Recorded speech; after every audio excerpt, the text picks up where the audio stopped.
اچھا سر، ابھی ذکر کیا چونکہ آپ نے واصف صاحب کا، تو ایک ان کا جملہ ہم سنتے ہیں کہ پاکستان نور ہے اور نور کو زوال نہیں ہے. اب لیکن میں فلسفیکلی آپ سے پوچھنا چاہ رہا ہوں کہ قوموں کا رائز اینڈ فال ہوتا ہے. تو میں تو ایز اے 40 سال میری عمر ہے، میں نے بھی دیکھا ہے، ہم نے تو اس سماج پہ رائز دیکھا نہیں ہے. تو ہمیں تو لگتا ہے اب یہ ڈکلائن ہی ہے، یہ تو واحد قوم ہوگی جس پہ رائز آیا نہیں اور فال پہلے آ گیا. جی دیکھیں، یہ سارے جذباتی جملے ہم اس میں بلیو نہیں کرتے. یہ لوگوں کی جذباتی خواہشات ہیں. ہم بچپن سے سن رہے تھے دیکھیں پاکستان پہ خاص اللہ کا کرم ہے، ہر بندہ کھا رہا ہے اور پاکستان ختم نہیں ہو چل رہا رہا. ہے. حالانکہ ختم ہو رہا تھا میرے بھائی. وہ آخری وقت میں پتہ چلتا ہے کہ 4 سٹیج کینسر آیا ہوا ہے. درخت کو جب دیمک چاٹتی ہے نا تو اینڈ میں پتہ چلتا ہے کہ درخت گرتا ہے. ہم تو اس وقت بھی کہہ رہے تھے کہ یار ایسا نہیں ہے، اس کو روحانیت کے ساتھ نہ جوڑیں. لیس الانسان الا ما سعی. اللہ نے دنیا کو اسباب کے ساتھ جوڑا ہے. انسان کے لیے وہی ہے جس کی وہ کوشش کرتا ہے. ایسا نہیں ہوگا. آپ اگر سردیوں میں ٹھنڈے فرش کے اوپر ننگے پاؤں پھریں گے تو انشاءاللہ ضرور بیمار ہوں گے. آپ بسم اللہ پڑھ کے ساکٹ میں 2 انگلیاں دیں گے تو انشاءاللہ ضرور موت کا شکار ہوں گے. یہ کون سا آپ نے دین بنایا ہوا ہے کہ جی وہ جی اللہ تعالیٰ کا خاص کرم ہے؟ اللہ تعالیٰ نے تو، اللہ کا تو کوئی رشتہ دار نہیں ہے. سیدھی سی بات ہے.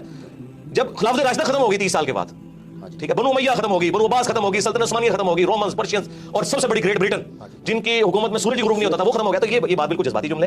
یہ جو پاکستان چل رہا تھا نا ابھی، وہ چل رہا ہے نہ تو دعاؤں کی وجہ سے چل رہا تھا اور نہ یہ تھا کہ وہ ترقی کر رہا ہے. ہوتا یہ تھا بقول عمران خان صاحب کہ ہم کرائے کے قاتل تھے، ہم امریکہ کی غلامی کرتے تھے، اس کے اگینسٹ ہمیں معاوضہ ملتا تھا ڈالرز کی شکل میں. تو ضیاء کا دور بڑا خوشحال تھا. حالانکہ کوئی ترقی نہیں ہوئی اس دور کے اندر. ہمیں باہر سے مل رہا تھا، بلکہ ہمیں یہ بیساکھیاں لگائی گئی ہیں. مشرف کے دور میں کہتے ہیں دیکھیں کہ 10 سال تک 60 میں رہا ڈالر. وہ اس لیے نہیں رہا کہ مشرف نے کوئی یہاں فیکٹریاں لگا دی ہیں یا کچھ کنٹریبیوٹ کیا اس نیشن کو. جی ڈالر آج بھی سرکار ڈالر آ جائیں تو دیکھیں ملک دوبارہ خوشحال ہو جائے گا. لیکن میں یہ کہتا ہوں اللہ نہ کرے کہ آپ اس طرح کے ڈالرز آئیں. ہمیں ایک بار اس بستی میں گریں گے پھر اٹھیں گے اگر اٹھنا چاہیں گے، نہیں تو ضروری نہیں ہے. سارے بچے جوانی کی عمر کو پہنچ کے بڑھاپے کو نہیں فوت ہوتے، بعض بچپن میں بھی فوت ہو جاتے ہیں. یہ جذباتی باتیں ہیں کہ رائز ہم نے دیکھا نہیں ہے. تو کیا سارے بچے رائز تک پہنچتے ہیں؟ ہماری دعا ہے کہ اچھائی ہو. جرمنی دیکھیں تباہ ہو گیا تھا ورلڈ وار 2 کے اندر. تو آج دنیا میں جرمنی اور جاپان کے مقابلے کو ملک ہے مجھے بتائیں. تو دیکھ لیں وہاں پہ فوجی اس لیول کی نہیں ہے، پھر بھی لوگ رات کو بڑے آرام سے سوتے ہیں. بس آخری سوال ہے سر، نوجوان جو ہیں اس ملک کے وہی وارث ہیں اور وہی تعداد میں سب سے زیادہ ہیں. بس ان کو ذرا مخاطب کر کے، سیاست، معیشت، معاشرت سب تباہ ہے، تو ہمارا مخاطب تو وہی ہے، وہی کچھ کر سکتے ہیں. جی نوجوانوں کو میں یہ ریکویسٹ کروں گا کہ آپ لوگ جو ہے نا اپنی تعلیم کے اوپر توجہ دیں. پاکستان میں پاورٹی سرکل سے باہر نکلنے کا واحد ذریعہ اب تعلیم رہ گئی ہے.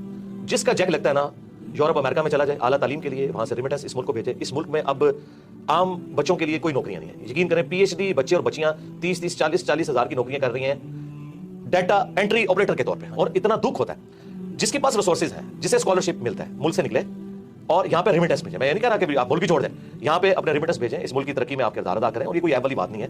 اس وقت بھی آلموسٹ 1 کروڑ کے قریب پاکستانی باہر کے ملک میں بیٹھا ہوا ہے. اور اپنی تعلیم کے اوپر توجہ دیں. اور اگر کسی کے والدین کا کوئی کاروبار ہے تو تعلیم کے ساتھ اس کاروبار میں بیٹھنے میں کوئی آر محسوس نہ کریں.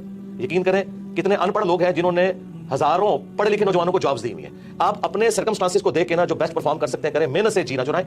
اور آپ جتنی اپنی ایفرٹ پٹ کر سکتے ہیں نا اپنا مستقبل بنانے کے لیے وہ کوشش کریں. باقی آپ گورنمنٹ سے، اسٹیبلشمنٹ سے، پولیٹیشین سے کوئی امید نہ رکھیں. بالکل کوئی دور دور تک حالات و واقعات یہاں نظر نہیں آ رہے ہیں. جس کا کوئی جیک لگتا ہے بھائی یہاں سے نکلیں اور یہاں آپ پیسہ بھیجیں. میں نکلنا وہ نہیں کہہ رہا جی ان کو چھوڑ دیں سرنے کے لیے، یہ میں نہیں کہہ رہا. جس کا کوئی موقع ہے تو مجھے تو آپ ایک ہی سورس، یا آپ ایسا ہنر حاصل کریں کہ آپ فری لانسر ہوں اور آپ انٹرنیٹ کے ذریعے پیسے کما سکیں، اس طرح کا کوئی معاملہ کریں. اور جن کے پاس پیسہ ہے نا یار وہ کنٹریبیوٹ کریں نیشن کو.